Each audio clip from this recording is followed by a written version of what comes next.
What's up, peers, and welcome to Bitcoin to the Max, here live on the World Crypto Network, where we have almost finished up our talk about the evolution of money and how Bitcoin grew from, an idea to actually becoming the full global sound money. Let's continue the discussion, and we have talked about the two or big aspects of money, which is a store of value, a postponement of the gratification of consumption and production, which then ultimately gives rise to the aspect of a medium of exchange. That is, that entrepreneurs use this currency as a method of payment in indirect exchange, moving out of a pure state of barter. And once entrepreneurs are selling their goods for the money, well, ultimately they will price their goods in this money. They will use the money as a unit of account.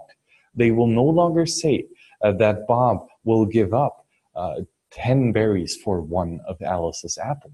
Quite on the contrary, Bob will say he will give up 1 Bitcoin for Alice's apples and no longer calculate in the goods that he himself is producing. Well, why is that so? Why do users usually say a money price and not a barter price? Because it is more convenient. If you have to take care of all the different trading pairs and prices and volumes of all the different barter exchanges possible, well, soon, if you move out of an economy of just a couple people and enter a global state of monetary exchange, well, then the amount of possible trading pairs will be a lot to comprehend. And it will not be easy to manage all these calculations and not necessary to. If all actors agree to calculate their prices in this one good, then this means that it is the most convenient, the most easy, and it will decrease all the frictions and unnecessary costs, thus making it more profitable for the entrepreneur and cheaper for the consumer. This unit of account, though, relies necessarily on a stable purchasing price. Because if the purchasing price, the result of supply and demand of the money, is fluctuating at a quite volatile rate, then the adjustment of prices needs to happen more frequently.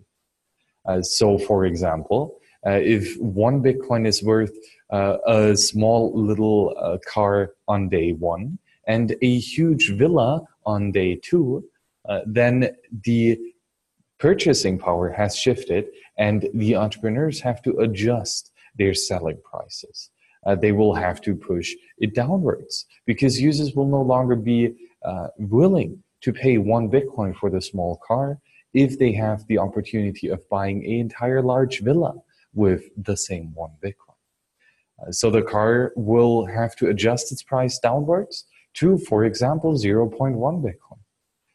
Thus, a volatile price currency will lead to frequent adjustments and high costs for the individual entrepreneur. But ultimately, once the store of value aspect has been widespread and a lot of people are using it as a medium of exchange, the purchasing power of the currency, the supply and demand, should be rather steady and not be able to be afflicted by individual actors in the marketplace.